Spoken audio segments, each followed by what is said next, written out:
Good morning, welcome back to the channel Live and Trek Go Cycling. Today is the second Lost Lanes ride that I'm doing in central England, and today's route is called At the Crossroads. It's a 48-mile route starting and ending at Kemble railway station, which is where I am now. It's a bit chilly this morning.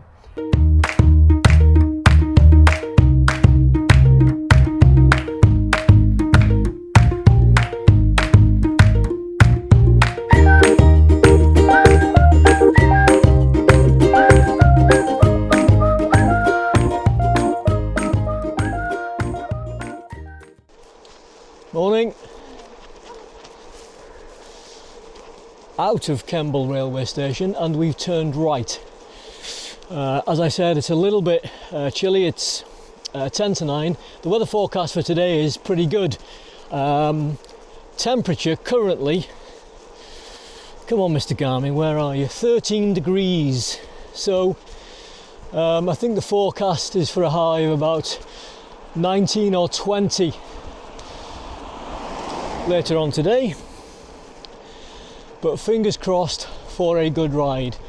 I've got a little bit of information to give you about the route as we press on, and we're already off to a good start because it looks like today the head unit is giving me turn-by-turn directions, which it didn't do on the last one.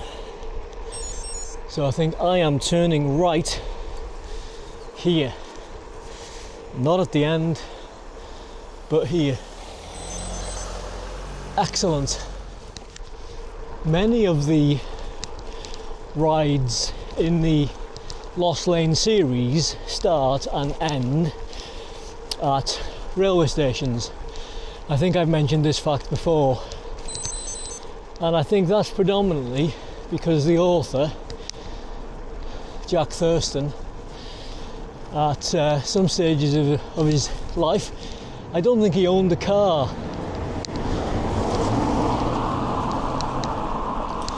So of course he relied on our national rail service to get out and about and to do these rides.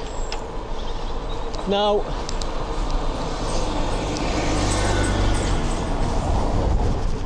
today's ride starts and ends at Kemble railway station, which is just outside of the Cotswold town of Cirencester, which I visited yesterday with my better half. And the reason it doesn't start and end at Cirencester railway station is because apparently, according to the notes in his book, that station closed in 1964. Left turn here. Now, I was doing some research in the caravan yesterday evening about this route, and there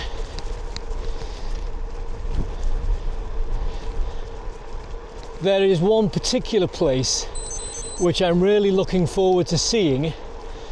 I'm looking forward to filming and showing you the footage, because it's quite special. The wool market to my right. One interesting fact about Cirencester is much of it was paid for literally by the fleeces of sheep, of Cotswold sheep.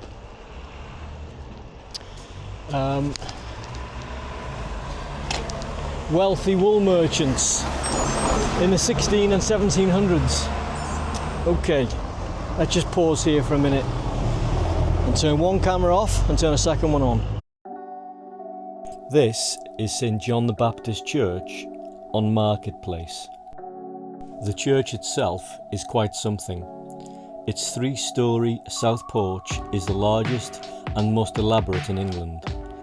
Inside the church, beneath the intricately carved fan vaulted ceilings, are the ornate tombs of wealthy wool merchants, each one trying to outdo the other.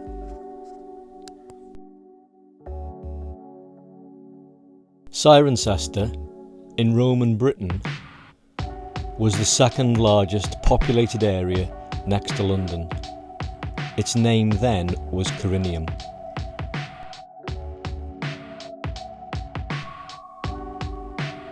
The town has the remains of a Roman amphitheatre big enough in its heyday to seat 8,000 spectators. The town's Corinium Museum, Corinium being the original Roman name for the town, contains thousands of artefacts including remains from the Roman era. On Market Street where we are now, where St John the Baptist Church is, there is on the road parking. I didn't park here yesterday, I parked in a local car park called Waterloo Road, right turn here for me. So there was a nice market here yesterday, an open air market, which we had a walk around. It wasn't a big market.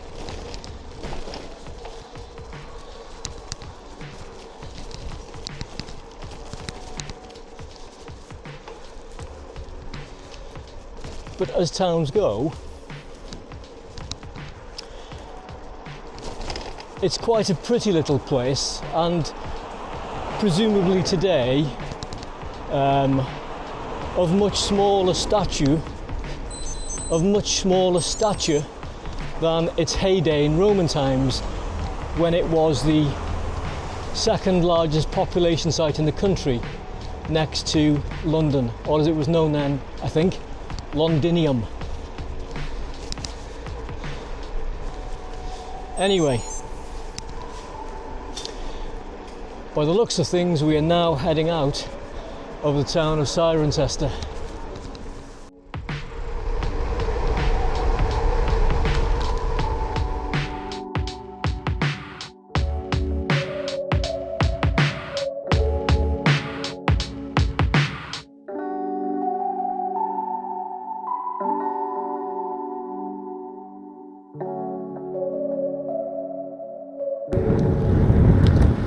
The lanes that I'm currently cycling along are quite pleasant to cycle along.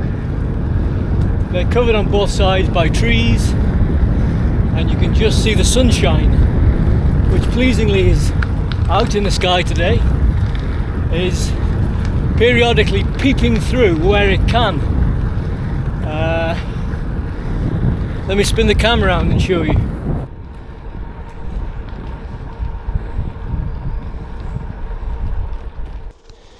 You know, I was just thinking back there, coming down a little descent, about this route and how so far I'm enjoying it.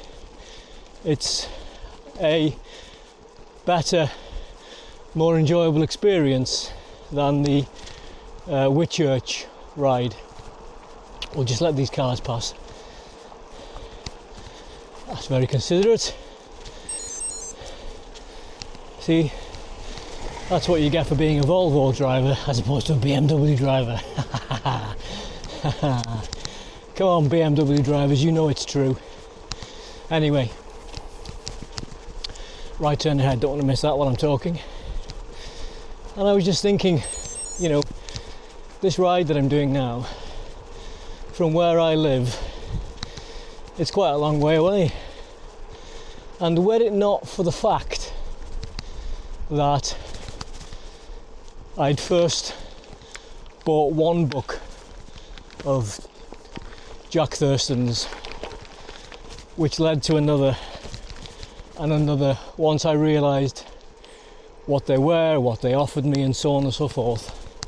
And were it not for the fact that Vic and I recently bought a caravan, I wouldn't be here today where I am now, doing what I am now, doing this ride.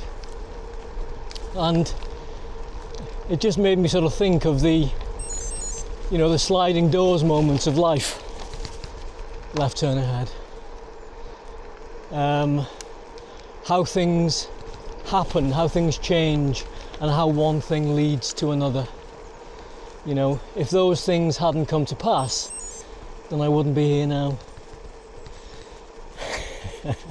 I also chuckled at how philosophical your thoughts can turn to whilst you're alone and you're out on a bike ride such as this. your mind wanders. That's a nice property, isn't it? Or a series of properties. Is it 2? Yeah, that's nice, that. I've now been riding for 1 hour 2 minutes. The temperature's picking up a little bit. I can feel it's warmer, and it's now 15.1 degrees. This morning, instead of cycling from the campsite where I'm staying to Kemble railway station, which was a distance of just over 7 miles, I decided to drive. The reason for that was twofold. Today's ride is 47 miles from start to finish, and I didn't fancy putting on the extra 14. 7 to the railway station and 7 from the railway station back to the camp when the ride had finished. It's not that the distance would have been too far for me, it's just, you know, the aggravation of having to do a further 7 miles, plus one other thing which I'll mention in a second, after you've possibly endured really difficult pave like I did on the first route, and you've had a stressful day with things like road closures. Plus, the other reason is, and I'm glad now I did drive, because some of the roads that I would have cycled on had I ridden the bike from the campsite to the train station this morning were quite busy, fast and dangerous roads. And for my money, the less I ride on roads such as those, the better. So it was a more gentle introduction to today's route.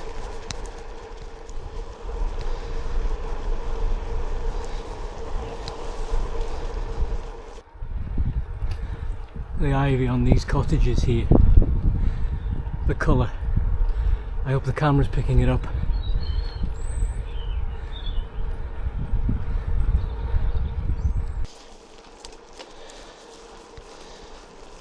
Another considerate polite motorist here. What's going on? Oh, see, look, Volvo driver. And she gave me a smile. Obviously, Volvo drivers, both considerate and classy.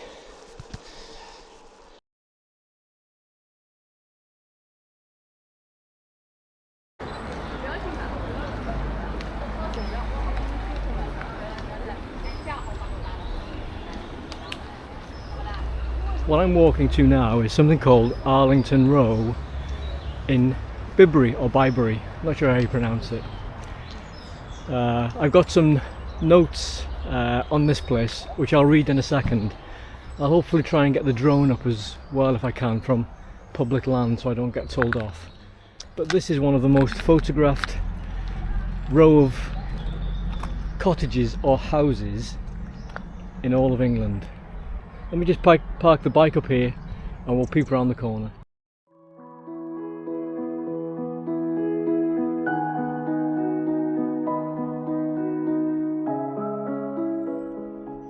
The prettiest Cotswold village of Bibury, specifically the Weavers' Cottages at Arlington Row, which we've just seen, must be one of the most photographic streets in England.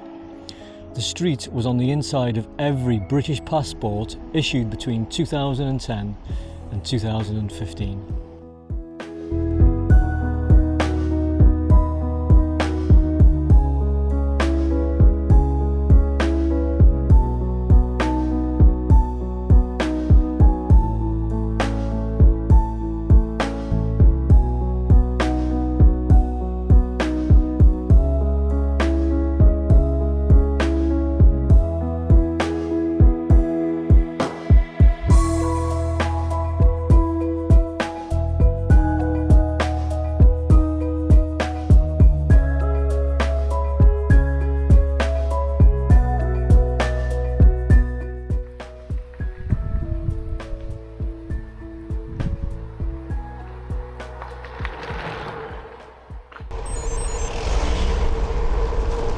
So we've just left Bibury,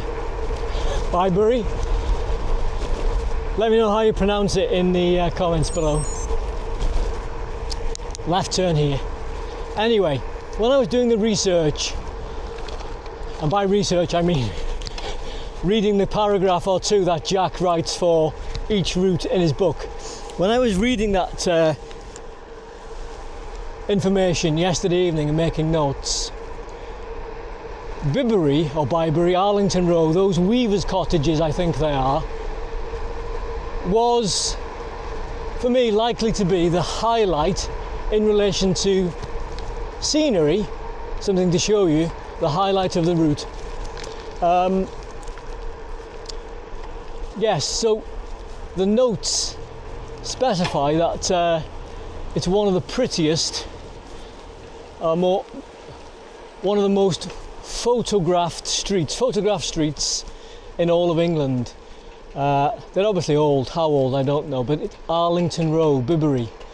I'll try and put a link in the description below which gives a little bit more information on them, their history and so on and so forth, if you're interested in reading that.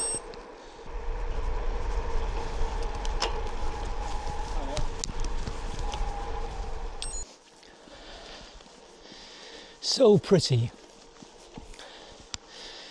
the villages that I'm cycling through.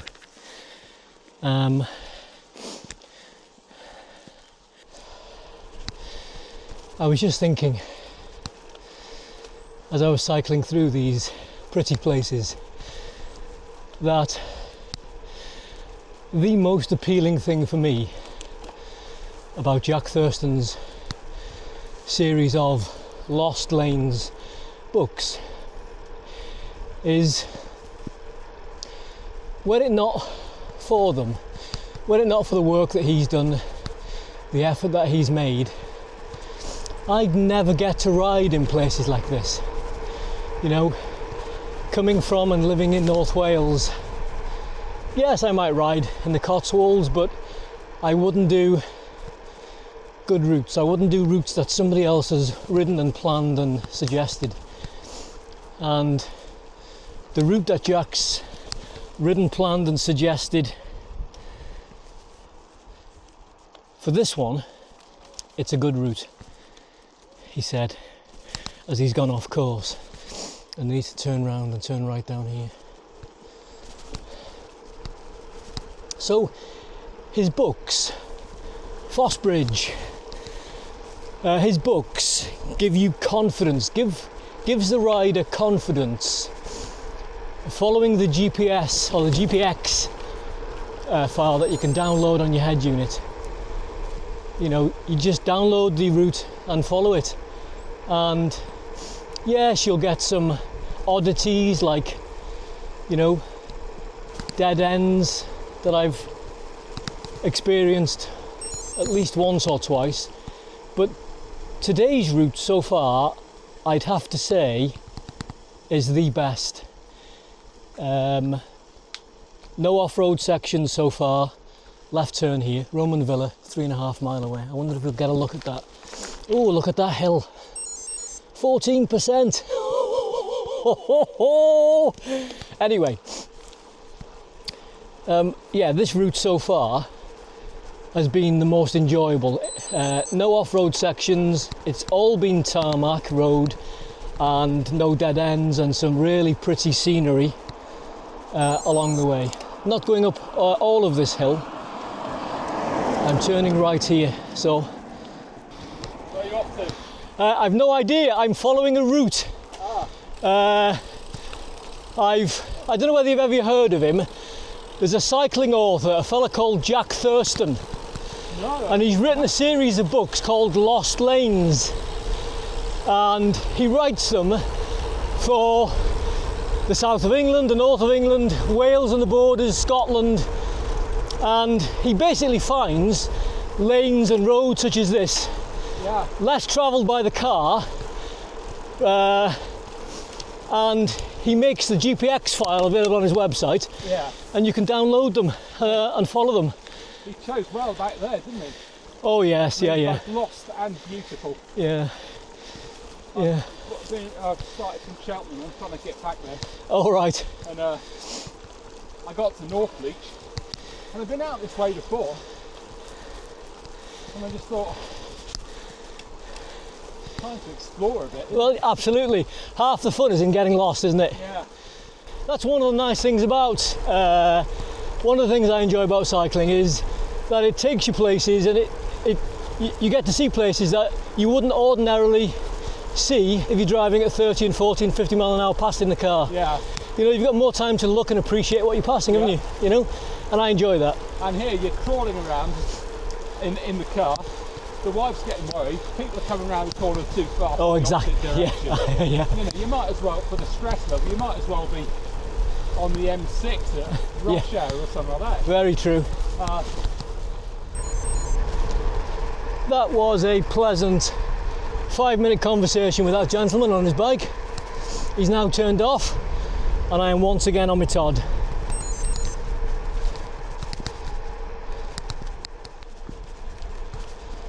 Very pretty.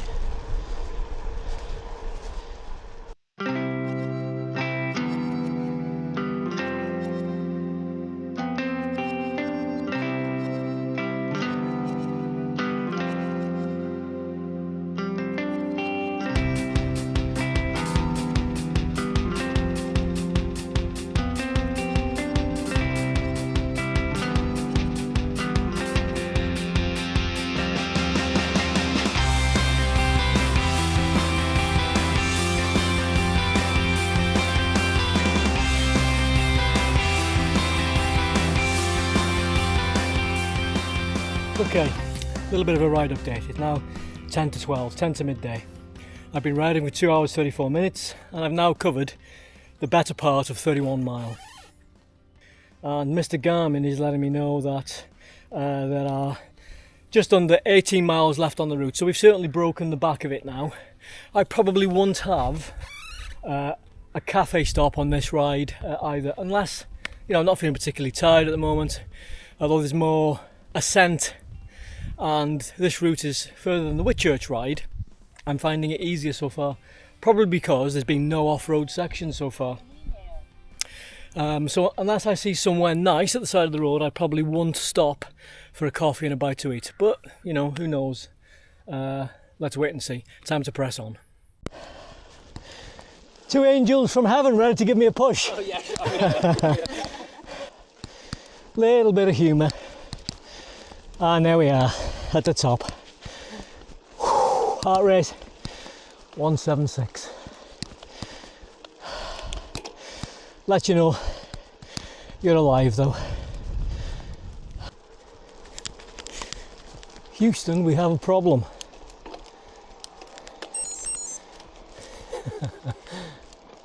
Narrow lane, big lorry. Let's go ahead, see if I can walk past. Doesn't look like I'm going to be able to.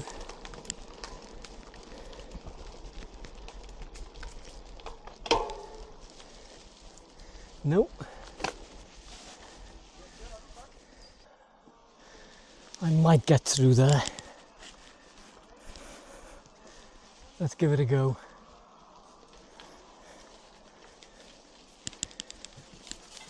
Slowly, slowly. I think so, just about.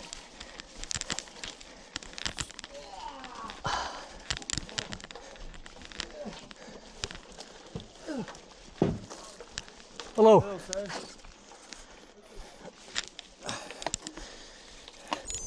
Well, I don't know what they were delivering. I think the lorry was on Polish plates. Left turn ahead. Hell of a big vehicle to park on such a narrow lane. Can you see that? He sounds a little bit distressed. I ain't getting closer. Tell me in the comments below why I'm not going to get closer. I wondered what it was first of all. He is back, threatening gesture, ready to spit. Goodbye. Not as impressive as coming across a couple of emus in a garden while cycling in Mallorca towards Petra, or home from Petra. But certainly out of the ordinary, I'll give you that. I first of all thought it was a big dog looking over the wall before I recognised what it actually was. But he was giving me plenty of warning signs to stay away from the wall and him and not to come any closer, and I was quite happy to listen to him.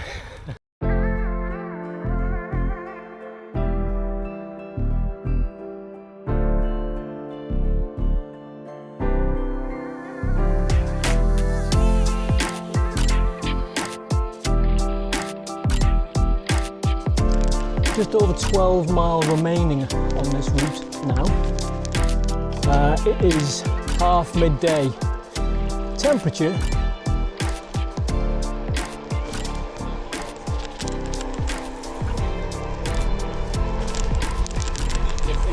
I was going to say 19.9 degrees, but it's just ticked over to 20, which is what about-ish it was forecast at being at its warmest today. So, and I can certainly feel it in comparison to how chilly it was when I got out of the car at Campbell railway station this morning, at whatever time that was. But, you know, 3/4 of the way through this route now, I have to say, I've really enjoyed it. It's possibly one of the prettiest places, the prettiest routes that I've actually ridden. Certainly the prettiest Lost Lanes ride that I've done, the best, most enjoyable Lost Lanes ride that I've done. And I can see now why the Cotswolds is such a popular tourist destination, as evidenced by all the visitors near to Arlington Row, those weaver cottages earlier on this morning. It's a very, very pretty place. If you ever get the chance to cycle down this way, do so. I don't think you'll be disappointed. And that links in nicely to the prize giveaway that I've still got, which is running. A few videos ago I mentioned that I was running a free prize giveaway to win one of Jack Thurston's Lost Lanes books. The winner would be able to pick, and I would provide the book of your choice, one from his series. So if you'd like a chance to enter that prize giveaway, I'll put a link in the description beneath the video.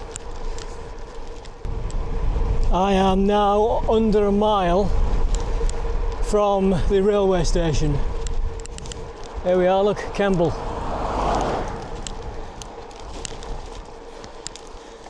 Campbell Station car park, turn right. Well, there we have it. Back of the car, almost ready to leave the car park.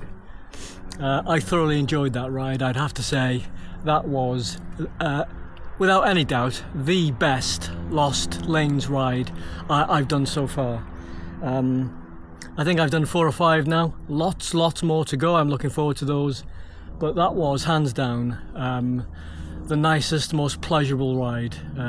Good pavé, no off-road sections whatsoever, no closed roads, no dead ends, no adverse incidents with cars, and some really pretty scenery. Weather was good. I couldn't fault it. I really couldn't fault it. If you're ever in this area, I would thoroughly recommend doing this ride. First class, thoroughly enjoyed it.